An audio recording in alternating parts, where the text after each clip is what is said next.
Back with us. Thanks for being with us on the Baylor Coaches Show here each and every Monday. We've reached the part in the show where if you're here at Rudy's, you have a chance to ask a question of Coach Grobe and win fabulous parting gifts. The three questions that we'll ask Coach tonight, you receive a Rudy's gift card. Jocelyn has those for you, so he'll pass those out in a moment. First question is from Roy Evans, and Roy is right back there. Hey, Roy. He says, as you approach Game 6, is there anything about this team that has surprised you?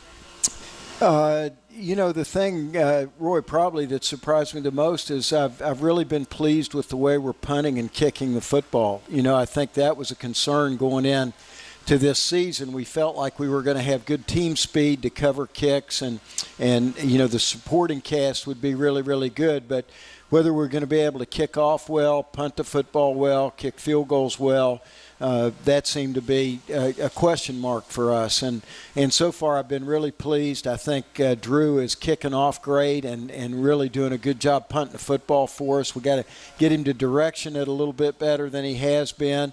I thought, obviously Chris last week made the field goal that counted, and I thought that was really good. I think he's got some competition from Connor and think that's good. Ross has done a great job snapping, long snapping, which is really scary for a football team. Nobody knows how important a long snapper is until you don't have one. And one of the key guys on every NFL team is a long snapper, and Ross has been doing a great job with that. And then Chris and Clint are doing a nice job with the short snaps, with the field goal and extra point snaps. So I think our skill guys, the punters, kickers, snappers, holders, that group of players has probably been my biggest surprise based on what we were worried about going into the season. Very good. Good question, Roy. Thank you very much. All right, next one is from Ken Langley. Where is Ken? Here in the room. All right, Ken's right here. He asked, Coach, here's some Baylor history on homecoming week. Okay. Coach Taff once put a worm in his mouth. Have you heard that story? I heard something about that. He once ate a worm. He didn't really eat it. He put it in his mouth for motivation. What is your best or most notable pregame motivation? Now we're actually at Rudy's talking about eating worms. Is that what we're talking about right now? I've really not had any really amazing things like eating worms to motivate the team. I will tell you, though, when I coached the offensive line at Emory and Henry College, I had an offensive center who, for kind of comic relief, we had a really tough head coach, and he didn't like it if the offensive line coach, which was me, came back in and I wasn't as dirty as the players. So we had to really get down and dirty and work hard. And we had our center for comic relief. It'd be really hot, and I'd be on the guys and yelling and all that kind of stuff. And all of a sudden, I would see that he had the leg of a grasshopper out of his mouth. He would eat grasshoppers, and it's hard to keep the guy serious when he'd start eating grasshoppers. But that was his way of getting. So I'm not as tough as Coach Taff. He's a lot tougher than I am. He can eat worms, but I'm not that tough, and I'm not even tough enough to put a grasshopper in my mouth. Well, there's a lot to be said for not eating small animals. Yeah. All right, next question is from Art Wellborn right back there. See Art? Art, wave your hand so Coach knows Art. Who this is coming from. Art says, all right, we're branching out here. Art's question is, what is your number one piece of marriage advice? And your wife Holly is here. Oh, wow. And we might bring Holly up here and ask her.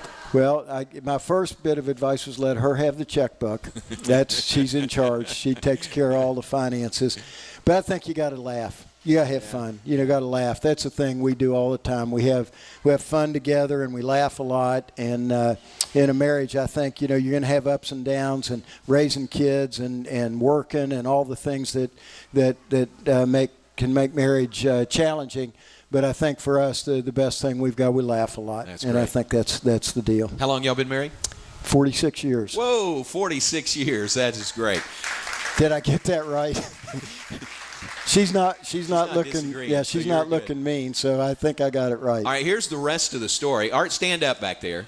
He asked this question, and this is my soon-to-be son-in-law who's marrying my daughter, Maddie, on June 3rd, 2017. Like, and Maddie's right there, too. Good. So how about that question, Coach? You guys laugh a lot. That's going to be a key. That is very good advice. Art, we love you. Appreciate you being here. Maddie, we love you, too.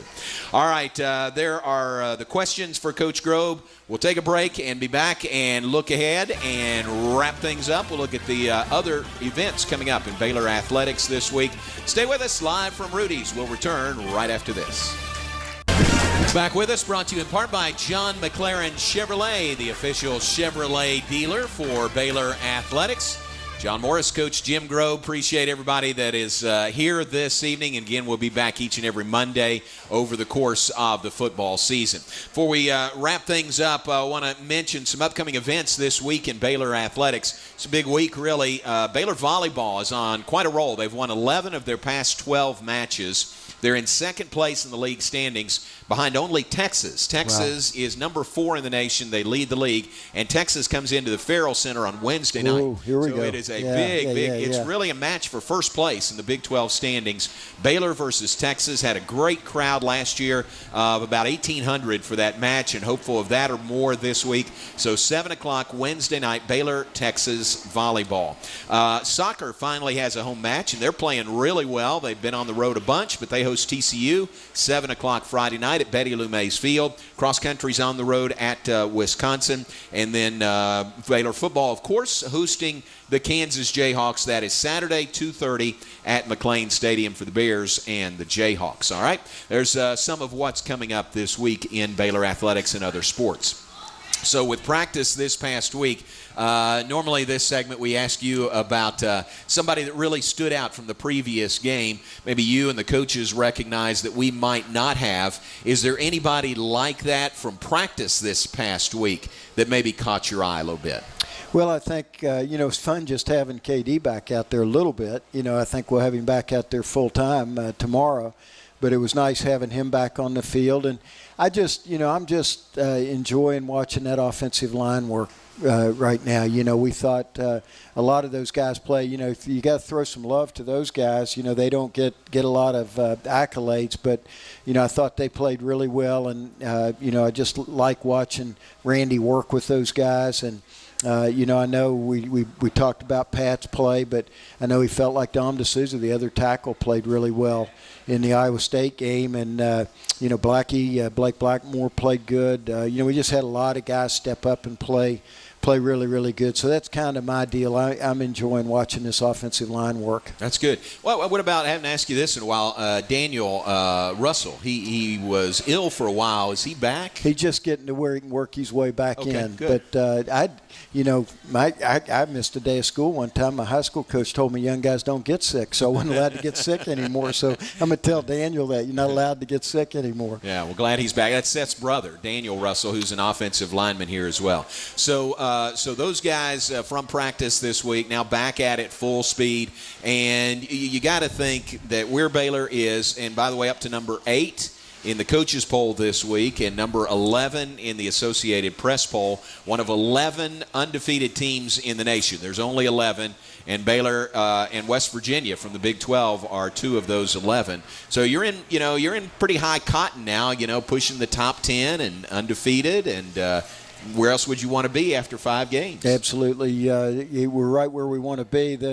The key is, every week out, you got to bring it. You got to play, and so there's not a lot of time to pat yourself on the back. I think I mentioned to you, Coach DeBerry used to say all the time, if what you did yesterday looks good to you, you haven't done anything today. So as much as we're proud to, of the first 5 games, we know that the schedule's going to get more competitive. Everybody wants a piece of us. Every game's going to be tough. Got to prepare and take it. It's an old coaching cliche that one game at a time, but really for us, it's one day at a time. We need to just continue to practice good every day and get better and better and better every day. And don't you see that in these guys? I mean, they seem like they have that drive and desire to get better every day. Yeah, I think so. I don't ever.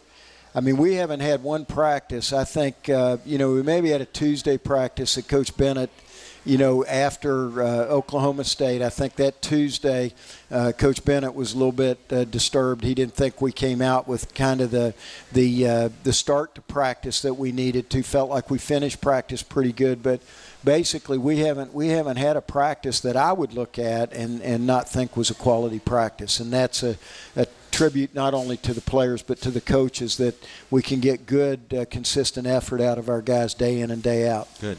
You want the short version of the worm story? Yeah. Short version. I like short versions of worm stories. Ken asked about Coach Taft and the worm. 1978.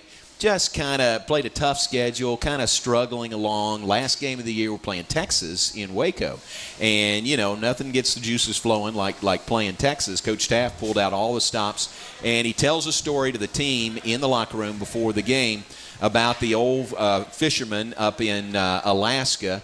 And, the old fisherman, is just pulling out one fish after another, and everybody else is around him, and nobody's catching anything. So they go over to this guy, and they say, come on, tell us, what's your secret? How are you catching all these fish and we're not?